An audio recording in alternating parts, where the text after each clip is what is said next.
Dando continuidade ao nosso curso, vamos falar sobre o que você quer falar, sobre o que você vai falar. E a gente vai identificar aí nichos de mercado. É importante que seu canal tenha um direcionamento. Canal que normalmente não tem direcionamento tem um público muito diversificado. Isso pode acontecer legal? Pode, mas você perde um pouco aí o controle da sua audiência. Você tem canais aí que a gente olha por trás, parece que não tem direcionamento nenhum. A gente fala do canal do Whindersson, a gente fala do canal, de canais diversos aí, você olha, não, mas o canal do Whindersson tem um certo direcionamento em relação à comédia e fala muito da comédia pessoal, da vida, da relação dele do dia a dia com a mãe. Não é ou com a mãe, ou com a família, ou com a esposa. Não é aberto para falar de comédia sobre loura, sobre gordo, sobre isso, sobre aquilo. Então tem um nicho, direciona o público para uma coisa específica e que a pessoa gosta.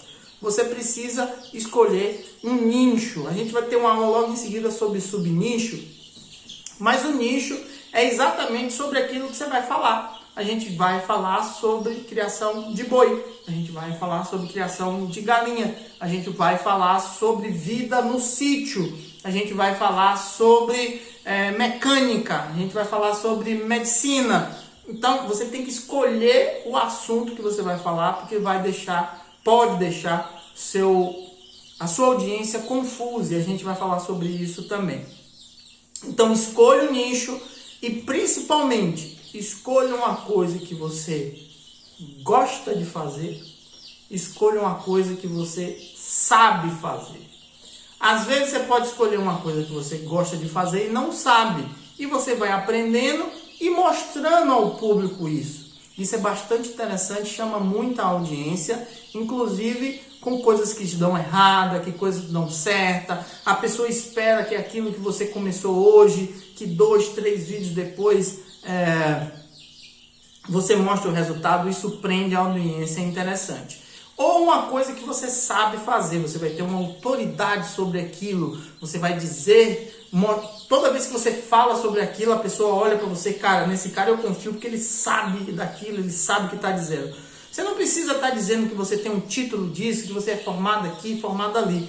Isso você pode até dizer de forma um pouco mais sutil, você não precisa dizer, eu sou o cara que é formado, mestrado, doutorado, nisso, daquilo, blá, blá, blá. Porque isso, quando esses títulos não convencem com a prática, quando você diz que é uma coisa e na hora que faz, que mostra, a pessoa, cara, esse cara é isso mesmo? Põe uma dúvida. Então é muito melhor você estar mostrando, fazendo, dizendo qual é o correto, e de vez em quando você coloca que é professor disso, de vez em quando você conta uma história, você diz, mas quando eu estive na faculdade de medicina, não sei lá onde. Então a pessoa vai ligando uma coisa com a outra, no que você já impôs que você sabe isso ou aquilo. Mas entenda que é necessário você ter um nicho de mercado, pode ser um nicho amplo, ou um nicho bem curtinho. Então, por exemplo, eu trabalho muito com um nicho de galinha caipira. Então, eu sou um subnicho do criação de galinha, porque tem a galinha que não é caipira, tem um frango de granja. E eu sou um subnicho de aves. Então, tem gente que fala sobre aves e que não é galinha e que não é galinha caipira. Então, você vê que eu estou a 3 níveis abaixo de um nicho grande, e o nicho de aves está dentro de um nicho de animais, então você ainda tem um nicho maior.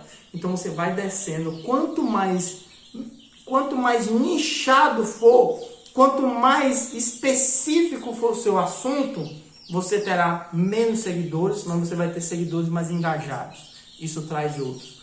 E quando a gente fala de uma coisa bem específica, o Brasilzão é bem grandão. Com certeza tem muita gente que se interessa por um nicho específico também.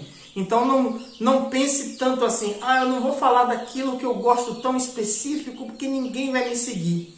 Com certeza vai ter alguém para seguir você, nem que seja em informações do seu vídeo. Agora, claro, se você vai falar sobre criação de pulga, é um pouco mais complicado. Vai ter gente aí que tem o interesse de entender como é que se cria pulga, mas é bem pouquinho. Quando você abre um pouco mais, e aí você tem que ter entendimento de nicho maior e subnicho, que é logo nossa próxima aula. Mas entenda sobre nicho Já vá pensando no que realmente você vai falar. Se você ia falar de algo mais amplo, se você quer falar de algo mais específico, para a gente conseguir organizar as ideias e abrir o canal do YouTube, ok? Um grande abraço. Vai com o pau.